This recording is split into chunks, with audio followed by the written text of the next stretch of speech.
درود به همه دوستان عزیز. ابوالقاسمی هستم و در این پادکست 5 دقیقه‌ای میخوایم در مورد اینکه رایتینگ آیلتس چند پاراگراف باید باشه صحبت بکنیم. اینجا البته در مورد تسک دوم میخوایم صحبت کنیم. در مورد تسک یک با توجه به محدودیت زمان یه پادکست دیگر رو اختصاص میدیم و بعدا راجع بهش صحبت میکنیم. الان تسک 2 رو داریم که نمرش 2/3 نمره کارنامه ما هست در بخش رایتینگ و فرمت های مختلفی رو شاید توی منابع مختلف دیده باشید، اما بهترین فرمت که اکثر منابع اتفاقا نظر دارن برای تسک 2 فرمت 4 پاراگرافی هستش. البته مدل های مختلف سوال ممکنه ایجاب بکنه که شما یه دونه رایتینگی رو مثلا 5 پاراگرافی بنویسید، اما مهمترین چیزی که من میخوام اینجا بگم خدمتتون اینه که الزاماً اضافه کردن یه پاراگراف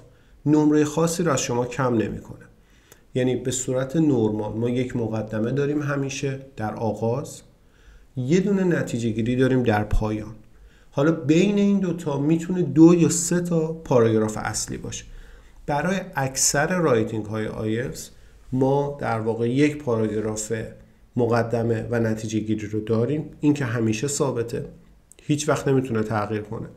اما در بینش مثلا سوالات دیسکاشن که میگه discuss both of these views، 2 تا دیدگاه مطرح شده.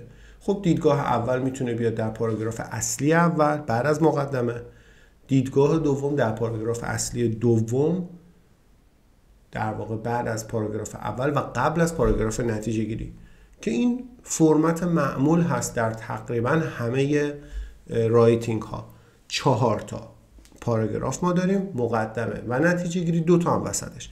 اما بعضی وقتا سوال طوریه که مثلا 2 تا مورد رو مطرح میکنه و بعد میگه حالا نظر شما در مورد فلان چیز چیه. چون ما در مجموع 7 نوع سوال در رایتینگ آیلتس داریم.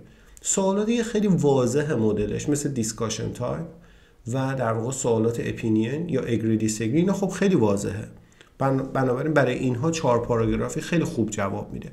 اما مدل های دیگه‌ای که 2 تا سوال پرسیده، دابل کوئسچن ها، یا مثلا میگم یه دونش گفته to what extent do you agree or disagree, what other type of measures do you think would be necessary، یعنی سوالاتی که خیلی شسته رفته نیست.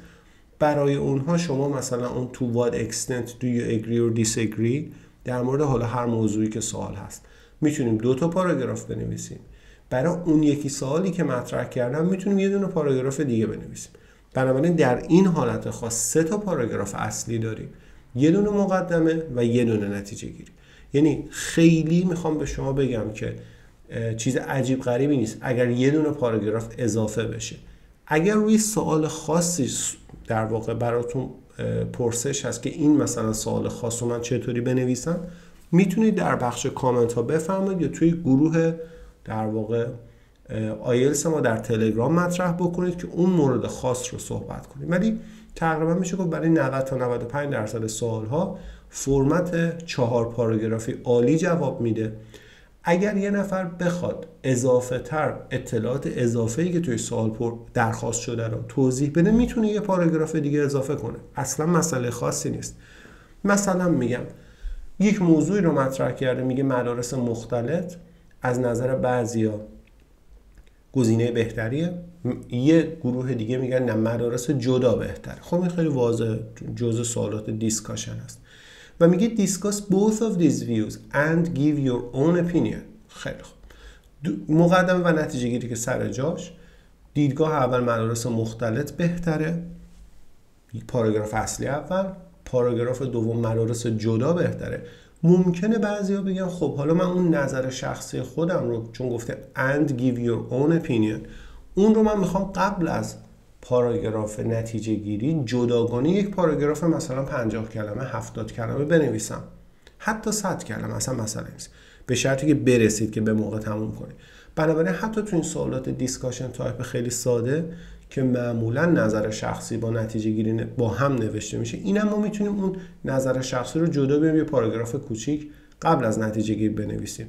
ولی معمولا اون فرمت 4 پاراگرافی که گفتیم، مقدمه، نتیجه گیری و 2 تا پاراگراف اصلی، رایج ترین است. امیدوارم که این رو متوجه شده باشید کلیتش رو. موفق باشید.